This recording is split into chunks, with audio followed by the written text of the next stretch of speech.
Olá pessoal, voltamos então agora em 2021 com uma nova série de videoaulas a respeito de direito. Nesse caso a respeito da história do direito. Então teremos uma série de videoaulas com conteúdo relativo à história do direito e à teoria constitucional. E vamos iniciar hoje com uma breve videoaula, essa de hoje bem breve, só para dar um gostinho a respeito da história do direito, onde vamos abordar o assunto direito arcaico, ou seja, os primórdios das tradições jurídicas. Vamos lá! Antes de mais nada, vamos falar um pouquinho sobre qual é a diferença entre a pré-história do direito e uma história do direito. Quando nós falamos de direito arcaico, estamos falando ainda de um direito de caráter pré-histórico. Mas o que distingue esta história de uma pré-história do direito? O marco fundamental que marca propriamente a transição de uma pré-história para uma história do direito é o desenvolvimento de tecnologias de escrita e o seu domínio pelos povos antigos. A pré-história do direito, o direito que nós vamos trabalhar nesse primeiro momento, que é o direito arcaico, diz respeito a um período em que não havia um domínio de tecnologias de escrita bem desenvolvidas. Portanto, não havia uma história de fato registrada. A partir do momento que nós temos o desenvolvimento e domínio de uma tecnologia de escrita, passamos então a ter uma história do direito, ou seja, registros documentados, mesmo que inicialmente com tecnologias mais rústicas de escrita. Porém, é importante frisar que, embora se trate de um direito pré-histórico ainda, sem uso de escrita, a expressão direito primitivo é um tanto quanto infeliz. Alguns poucos autores usam essa expressão, outros tantos indicam que ela é uma expressão inadequada. Por quê? Porque, embora algumas civilizações não o fizessem uso da escrita, essas possuíam um domínio de tecnologias que hoje mesmo nós não conseguimos entender e explicar como funcionavam, em algumas mais avançadas que nós, hoje em dia, inclusive. A exemplo dos Incas e dos Maias, que, embora não tivessem pleno domínio da escrita, possuíam um amplo domínio de tecnologias vinculadas à agricultura e à astronomia. E outra coisa que se pode perguntar, então, é como que os pesquisadores vieram a tomar conhecimento a respeito desses costumes e tradições que formavam o direito arcaico. Primeiro de tudo, então, a partir de vestígios arqueológicos, de sítios arqueológicos, onde há indícios materiais que podem levar a se ter uma ideia a respeito de como que esses povos se organizavam no seu dia a dia, das regras de convivência, que afinal de contas consiste no direito, e desde que há sociedade, há o direito, existe o direito. Então, mesmo essas civilizações mais arcaicas, que não utilizavam da escrita, possuíam regras de convivência, embora não fossem escritas. E vestígios arqueológicos podem nos dar indícios a respeito de como que essas civilizações primárias elas se organizavam a sua sociedade, como através de pinturas nas paredes, vasos e outros artefatos que podem ter inscrições, desenhos que nos dão indicativo disso. Uma outra técnica a ser utilizada, embora alguns estudiosos indiquem que pode ter um prejuízo hoje, seria o uso do método comparado, que é o quê? Você pegar uma civilização que hoje não utiliza a escrita, como algumas tribos aborígenes, outras tribos na Amazônia, que vivem reclusas e não têm contato com a civilização, não têm contato com a escrita, e através dos seus costumes ter uma ideia de como eram os costumes de povos pré-históricos que não se valiam também da tecnologia da escrita. Mas, como eu disse, é um método criticado porque algumas dessas tribos, desses povoados de hoje, que não usam a escrita, já tiveram contato com a civilização e podem ter esses seus costumes um tanto quanto deturpados. Então, o termo correto a se utilizar para esse direito pré-histórico é ou direito arcaico ou direito dos povos sem escrita. Falando então das características deste direito arcaico, deste direito primordial, Podemos citar algumas delas. Primeiro de tudo, como já mencionado, eram direitos que não eram escritos. Se eles não eram escritos, então como é que eles se transmitiam? Como é que eles se praticavam? Era tudo através da oralidade. Ele era um direito que era sobretudo costumeiro, baseado em costumes, em tradições que eram repassadas de pai para filho e assim por diante. Então não era um direito escrito, era um direito baseado na oralidade. Além disso, eram direitos numerosos. Numerosos em que sentido? Não existia um único direito arcaico, um único direito dos povos inscritos.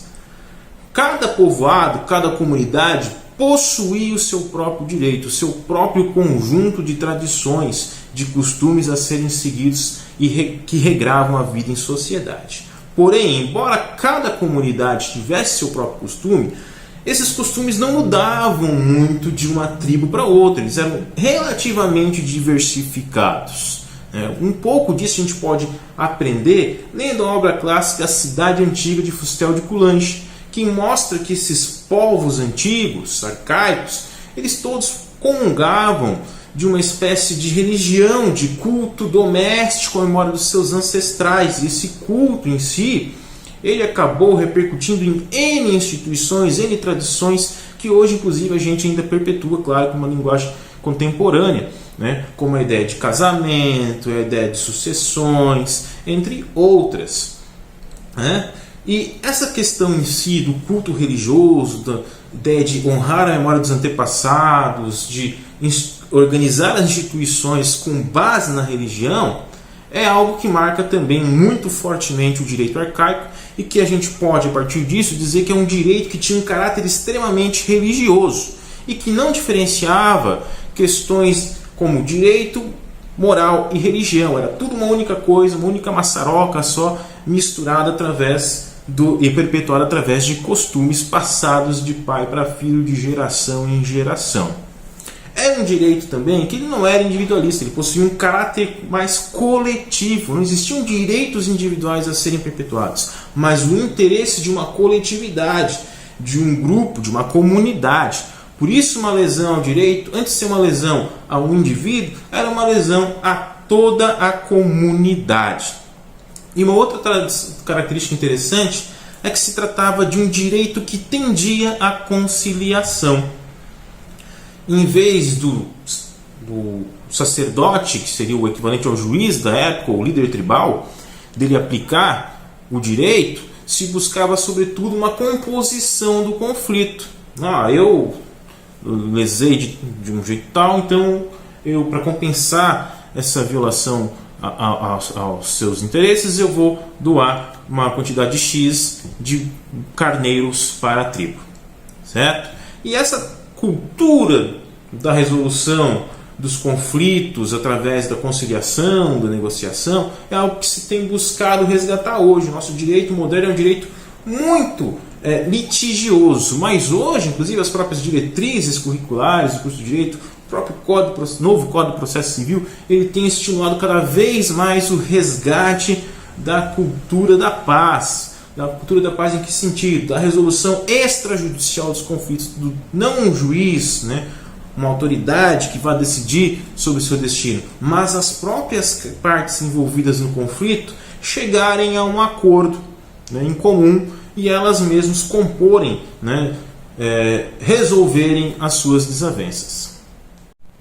Por fim, quanto às fontes do direito arcaico, ou seja, no que estes povos pré-históricos, da onde que eles tiravam o seu direito, da onde que eles criavam suas regras de convivência, nós temos 4 fontes. A fonte primária desses povos é, como já mencionei, os costumes. O que é um costume? É uma prática que é repetidamente realizada em caráter público, e que é aceita pela comunidade enquanto válido. Hoje nós temos como exemplo o cheque pré-datado. O cheque pré-datado não tem uma lei que diz que o cheque pré-datado é válido, mas ele é um costume praticado ao longo de anos, décadas, que é de conhecimento público e que as pessoas têm como válido, inclusive isso tem repercussão na justiça. Os juízes têm como válido esse costume. E os costumes na época então do direito arcaico eram as tradições familiares do grupo em si, da tribo, da comunidade, que eram perpetuadas de geração em geração e que consistiam então nas regras de convivência desses grupos. Além dos costumes, também existiam regras orais, que eram eventualmente recitadas publicamente e oralmente pelas autoridades das comunidades, né, que acabavam frisando e ressaltando as suas normas de convivência perante toda a comunidade. Também existiam os precedentes. O que é um precedente? É um julgamento de uma causa que acaba sendo estendida à resolução de outra causa. Seria o equivalente ao que nós chamamos hoje de jurisprudência. Então, por exemplo, se o fato de eu ter lesado o direito de outrem numa comunidade, por exemplo, eu fui lá e quebrei a cerca de alguém, e a autoridade na época ela disse que para compensar a cerca que eu quebrei eu tenho que dar 2 cavalos para o lesado, e numa situação semelhante, tempos depois, uma outra pessoa quebrar a cerca do seu vizinho, se for aplicado o meu precedente pode ser aplicado a esta pessoa mais adiante. Ou seja, numa situação semelhante, lá no futuro, vai se aplicar a mesma regra que se aplicou ao meu caso. Aquele que quebrou a cerca de outro vai ter que pagar também 2 cavalos. E por fim, provérbios e adágios. O que é um provérbio? É uma sabedoria popular, São grandes sabedorias que acabam sendo compartilhadas pela comunidade, perpetuadas através do tempo. Quem com ferro ferre, com ferro será ferido. Uma espécie de princípio, nesse caso, de reciprocidade a ser aplicado. Passamos então a algumas breves considerações finais. Então, o direito arcaico diz respeito ao direito dos povos sem escrita, que também acaba sendo um sinônimo deste mesmo período histórico. Ter um direito diz respeito às tradições, aos costumes praticados para organizar a vida em sociedade, quando ainda não havia um domínio das tecnologias de escrita. Ele era um direito não escrito, baseado totalmente na oralidade. É um direito que cada comunidade tinha seu próprio conjunto de tradições e costumes que regravam a sua comunidade em si, embora partilhassem de muitos aspectos, tradições e costumes em comum, certo? Mesmo que cada tribo, cada comunidade tivesse o seu próprio conjunto de costumes. Era um direito que tinha como uma característica marcante a influência da religião, que fica claro através dos estudos de alguns antropólogos, como Fustel de Coulanges, na já citada clássica obra Cidade Antiga, que vale muito a pena a leitura. Um direito que ele tendia à conciliação e que tinha como base, sobretudo, os costumes, embora também fosse de comum aplicação, precedentes, ou seja, julgamentos anteriores que, no caso de situações semelhantes no futuro, poderiam se aplicar a mesma resolução do caso anterior. E os provérbios, aquelas velhas máximas, sabedorias populares que podem indicar a possível resolução de um conflito. Por hoje ficamos por aqui, e a próxima videoaula nós vamos falar sobre o direito mesopotâmico e direito hebraico. Um abraço, pessoal!